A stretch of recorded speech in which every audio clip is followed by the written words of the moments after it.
Finalist. We will start with the broadcast section with no embargo, followed by an embargoed section for 10:30 p.m. tonight. No live tweeting during the broadcast section, please, and use a microphone provided. Michael.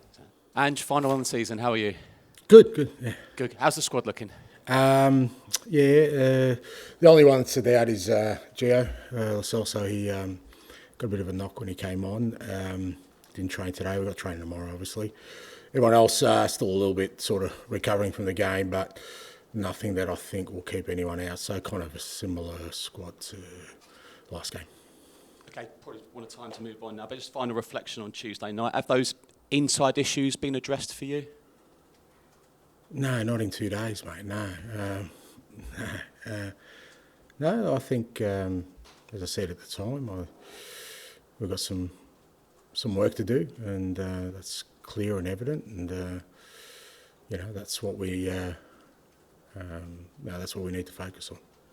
Has this week made you even more determined to turn this football club into winners? No, mate, I've been determined from day one. Nothing's changed. I haven't been deterred, if that's what people are worried about. Certainly not. It's. I think when you accept the role, you accept the challenge of that role, and nothing that's happened in the last 2 weeks has changed my view on, how we go about that. So, but I also believe that you have to know where you're at. There's no point sort of kidding yourself that you're somewhere you're not, because then you can't improve. It's been quite a season. So many ups, some downs as well, which you've mentioned. How do you expect the club and the players, the club in general, to look in maybe 12 months' time? Look, it's hard to say because, as I said the other night, I think we've made progress, but there's obviously still a long way to go in sort of believing that progress is entrenched in the team we're going to be next year. But the flip side of that is that, I've said recently that there's a part of me that thinks it's pretty exciting as well, because for a lot of these guys, they've set a pretty decent level of performance in their first or second year with us, and if there's growth there, then I think it'll make us a better football club next year. And I certainly feel like we'll be starting well ahead of where we were at the start of this year for sure. Where that takes us next year will be dependent on how we deal again with whatever challenges we have. I know you want to bring trophies to this club. One of your former clubs, Celtic, sealing the title this week. Just a quick word on them. No, I love it, mate. Yeah, brilliant. Great people, great manager, great staff, great footballers, unbelievable club. And I watched the game, and I know, because I've experienced how they would have felt at that final whistle, and then going back to Celtic Park late at night. It's a pretty special place, and credit to them. It was a difficult year for sure for Brendan and the guys, but when it mattered, when it counted, they stood up, and couldn't be happier for everyone there. Been a pleasure. Speak to you in August. Thank you, bud. Charlie. Hi, Ange.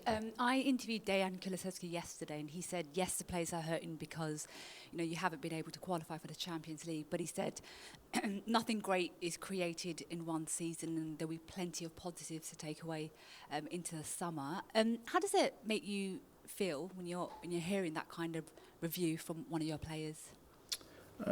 Look, I guess it's important that obviously the players are the most important component in all this, irrespective of kind of my ideas or what I feel, needs to improve. It does need buy-in by the players. I think we've had that for the most part. I guess my sort of assessment at this point is that, a lot of it I still don't feel is embedded in everything we do. And until it is, it's very hard then to kind of think about how do we get to the next level until, I'm reticent to move on, from where we are now in terms of what we're trying to build, unless I really feel that, players, staff, everybody is kind of really firmly on board with the way we want to play and the way we want to sort of train. So, but it does need, buy-in from the players. And the one thing I will say about the whole playing squad is that it hasn't been through a lack of effort or trying. They're they've given their all this year. We have, tangible physical data that shows us that. There isn't a game where they haven't spent it all out there. It's just that sometimes, we haven't got reward for it. Obviously, it's been such a busy season. You've got this game on Sunday, and then, of course, you go to Australia next week. But for yourself, your first season managing in the Premier League, when will you have the time to really reflect on how the season has gone for you, and how would you reflect on it? Yeah, look, I think you kind of start that process towards the end of the season. There's various sort of meetings I'm having this week. Obviously, we've still got a game to go, which is very important for us. But, trying to get sort of as much information as I can before I start sort of really reflecting, because you to get a real sort of accurate picture of where we're at, you've got to go right back to the start, and sometimes some of that's a bit hazy. So it's important you get all the right information, talk to the people who've been there since the beginning, coaches, staff members, players, and sort of collate all that, and then when the season's done, sort of take my own time to sort of go through it methodically and sort of give myself an accurate picture of where we're at, so that when we come back for pre-season, we're in a space where we can hit the ground running. And finally, from me, I know you said on Tuesday after the game that you hadn't seen Rodrigo Bentancur's reaction when he came off. Have you felt the need to speak to him? Have you seen it? Have you spoken to him since then? Yeah, I saw it. Yeah, I saw it. We had a chat about it, and look, he's a passionate guy. He was angry, but I don't think that's the way you react, and he understands that, and so it wasn't the biggest issue of the night for me, that's for sure. Hi, Ange. Did he say what he was particularly annoyed about? Well, he just wants to win, mate. So, he wanted to be out there to help the team to win. And, he doesn't like it, and, felt like he wanted to be out there fighting, and that was taken away from him. I wanted to ask you about VAR. Sorry, I know you've been asked about this a million times this season, but there's talk that there's going to be a vote for it to be scrapped. Where do you stand on that? Oh. I mean, I know how you feel about VAR, but would you? Okay. Now it's presented your first with press conference, Charlie? if presented with that vote, would it just be get rid? Yeah. Look, I've consistently said I'm not a fan of it, and I don't think they will get rid of it because we're too far down the track. I just don't think it's serving a purpose that it should, and I think they should bring it in when the technology can match the expectations, and I don't think it does at the moment. So when they brought in goal line technology, it was seamless. It was like you bring it in, it helps the game, nothing changes. They're talking about semi-automated offside, so if that is accurate and that's quick, then by all means use it, because it doesn't slow down the game. It doesn't, we get this ridiculous notion of waiting for an hour to look at some blurry images with some lines. I mean, I think it's almost prehistoric that we're going down that route, and yet we accept it. And then the rest of the game, well, let the referee referee it. And like I said, if the technology gets to a level where we can introduce it and it doesn't affect our game, then by all means. But I don't know. I think there was just this real clamour to bring it in at the time, because everyone kept saying, well, you'll never get the Maradona handball, and you'll never get whatever other decision that. But they were picking up isolated incidents that there's a reason they stand out, because they didn't happen every week, and now all of a sudden every decision is getting scrutinised. Where, like I say, we don't celebrate goals anymore, or we celebrate them 3 times, or we're waiting to see whether something's offside. Linesmen are putting their flags up. It's just changed the game materially. So I would scrap it, not because I'm against it being sort of implemented, but get the technology right, prove that it works, and run it with from there. Will you, or have you spoken to the people at the club who'll actually get to vote on this? I guess, unlike you, Charlie, I think they're pretty clear on my views of VAR. So it's been so vague. Yeah. Okay, so I've tried to sort of be fairly explicit about it. So I think, depending on how the club's view, I don't think they'll be coming to me asking what I think. I just wanted to ask you, one of the things that's defined this season has been how aligned it's felt like you and the fans have been, which really hasn't been the case for many of the last few years at this club. How then do you view there was this divergence towards the game on Tuesday? We don't have to go over the details, but do you have a message for the supporters? Do you think that's changed anything in your mind? Look, I'd like to think I didn't change my sort of stance or view of that. I think I was asked after the game about the atmosphere, and I said I didn't think it was normal. I didn't like it, but I also didn't say that. I expected fans to behave differently. That's their right, and I've always said that, and I still stand by that. I also stand by the fact that I have an opinion on it. I don't think it's right. It's just the way I feel, and that's. I think you support your team to win all the time, but that's my view. I guess I got it wrong, plainly, that I'm in the minority when it comes to that. So that's a lesson for me, I guess. But I don't think I kind of. Expressed any real sort of disappointment or in terms of asking or pleading for people to do something against their will.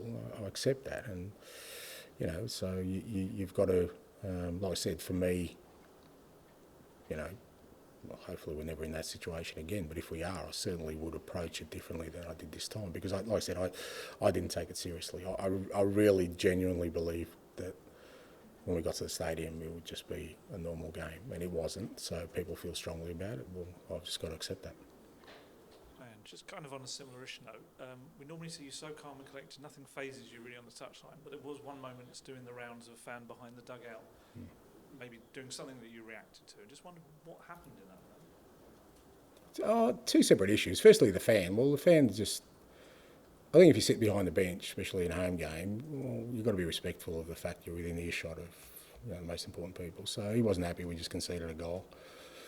So I just turned around to sort of find out what his problem was, and then he used language that he shouldn't, and he was abusive, and if I hear that, I don't care who it is, I'll deal with it. So, but he's more than welcome to come back next time and take his seat up and express his opinions.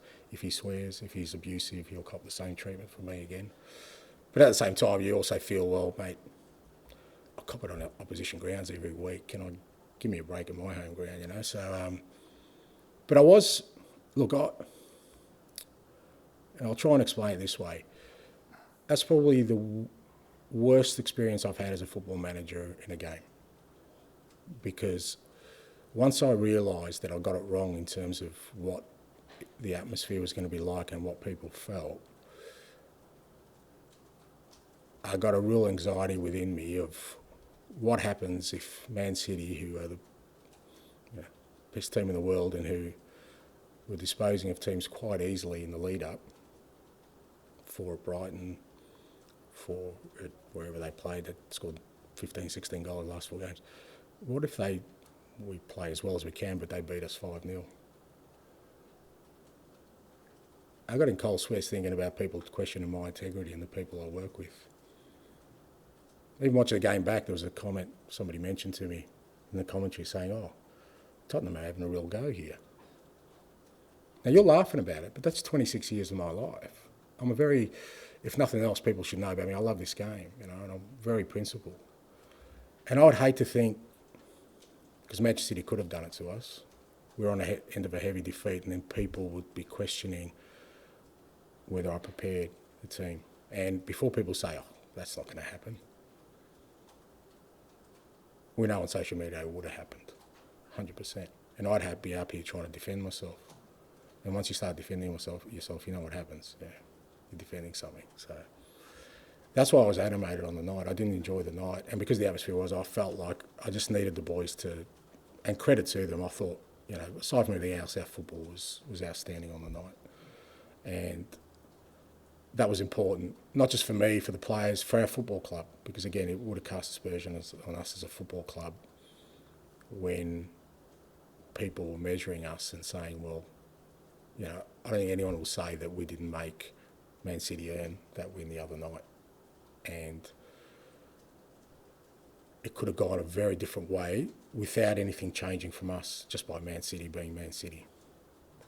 One of those players, Rodrigo Bentancur, obviously, aside from the moment with him in the dugout, did you feel, maybe especially before the yellow card, that was more like the Bentancur maybe we're going to get next season? Yeah, look, he was. Look, I thought the whole team was fantastic, but he was, and I think he felt that, and that's why he got frustrated. But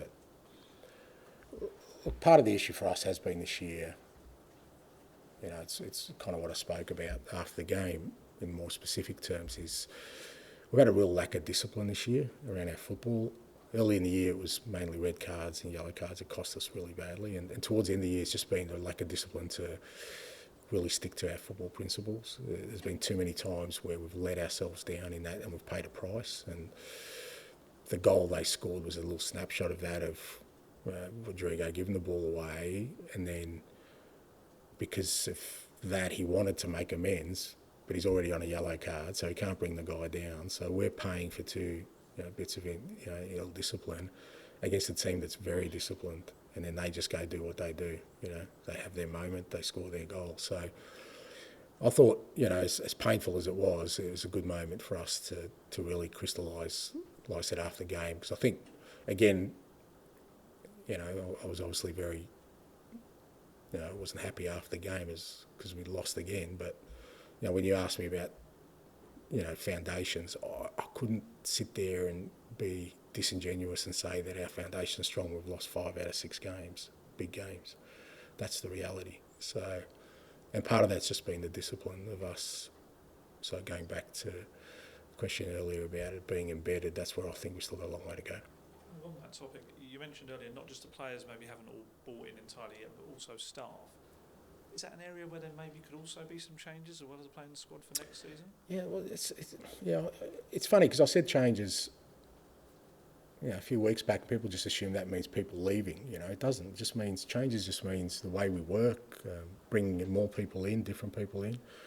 I've got a much better picture of sort of the environment now and what we need, and so the club's been really supportive to say, well, whatever you need, extra resources, different kinds of people to bring in. Doesn't mean people are necessarily leaving. It's just, the club's really been real supportive about that. And the whole buying thing is not that people don't want to. It just takes time because, this is a major shift from what it was, not necessarily for the better, because that time will prove that, but no one can say that we don't play differently, we don't train differently, we haven't, brought in different kinds of players than what has been fairly consistent over the last few years. So when you have that change, it naturally takes time for people to buy into things. You have a bigger coaching staff. It's not just about coaching, though. I mean, it's there are so many components. There's the coaches, there's the sports science, there's the medical, there's analysis, there's scouting, there's so many aspects to it. And when you get to the position where you think you've got a chance of having success, that whole area has to be. So it's not just coaching, it's well beyond that. Okay, we'll finish this section with George, please. Sorry, mate? Hi, and you just spoke about that first goal, the first Man City goal, and it does kind of feel like in these sort of recent games against the bigger clubs, the big moments, as you say, have been lacking. I mean, how do you make this group sort of more killers in those moments? Yeah, it's not killers. Like I said, it's just discipline of, sort of believing in something and sticking to that task relentlessly. That's what City do. And to be fair, we made them really uncomfortable tonight. A lot of the stuff they usually do, they couldn't do. But we just didn't stick at it. We kind of had a lapse, and when you have a lapse against the very best, they'll punish you, and that's what happened to us. And that's happened to us. Like I said, when I look at the last sort of, these 5 sort of losses.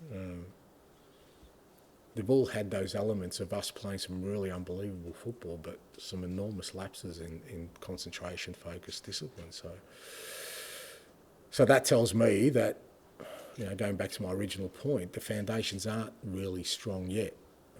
And that's what I've got to concentrate on. Before we start moving to beyond that, is to get that embedded in this group and us as a club. So that's the challenge. And you tweaked the system, didn't you, on Tuesday? I'm guessing you couldn't have had hardly any time at all to work with that. I mean, how pleased were you with that? And is that something that kind of you've been thinking about for a while, or is that kind of more reactionary to City? No, it's, I've always said that, in my career anyway, necessity is the mother of invention, mate, so I'm always kind of on that. I mean, it's probably one of the biggest sort of misconceptions about me that I'm, You know, I've got just one plan. I've used every system in the world in my career, mate. And often during games, often during seasons, often, you know, so I played with just about every formation you can. And I just thought, we're obviously a bit short up front, and I just thought with the way City set up and the way we wanted to play tonight, just having the actual midfield, and particularly Pape, because he's got so much energy and running capacity, but he's also a quality footballer that, you know, we could sort of, like I said, the idea was to make them uncomfortable and I'd give them something that they weren't expecting. And it's a lot easier than people think to tweak those things. You don't have to work, as long as your principles stay the same. And that's where I am, kind of, like the principles about having the ball, about pressing, those kind of things don't change. It's just, you know, the way we do it in terms of positioning. And just kind of a final one, the sort of Spurs fan base has come a little bit under attack in recent days. Some people have kind of suggested the trophy drought is kind of to do with that kind of mindset on Tuesday night and a small time mindset. Is that fair? I don't know what that means. I mean, you know, supporters are there to sort of, you know, back their club and they do their bit, and they've certainly done their bit for us this year. You know, I mean, the amount of games we've won late at the stadium this year has been extraordinary, you know, and that's the crowds. Anyone who's been there will tell you that the supporters have played a big part in that. Now, like I said, the last game I don't understand, and I hold my hand up. I got it wrong. You know, I sat here the day before and I kind of mocked the whole thing because I really didn't believe that was the case. But if that's how people feel, then again, I can't, because I'm not a Spurs supporter. They are. This is their football club. They're the custodians, not me. All I can say is, like I said, offer my opinion on what you need to be successful. And for me, you can't be successful if your motivations change depending on the contest. You've got to want to win all the time. You know, if you're playing your brother, you're going to fight to the death, mate. He's still your brother. But you're going to fight to the death to win. That's just been me my whole career. So I can't, the same way probably Spurs supporters, or because it wasn't just Spurs supporters, everyone I heard was saying the same thing. They understand how they feel. So the same way they understand how they feel, well, I don't understand because I'm totally different. I just can't think of anything worse than not going all in on victory every time you're out there. But that's me. Okay, well, in the broadcast section now, we'll move on to the embargoed for 10:30 p.m. tonight. Dan, can I start? Sure.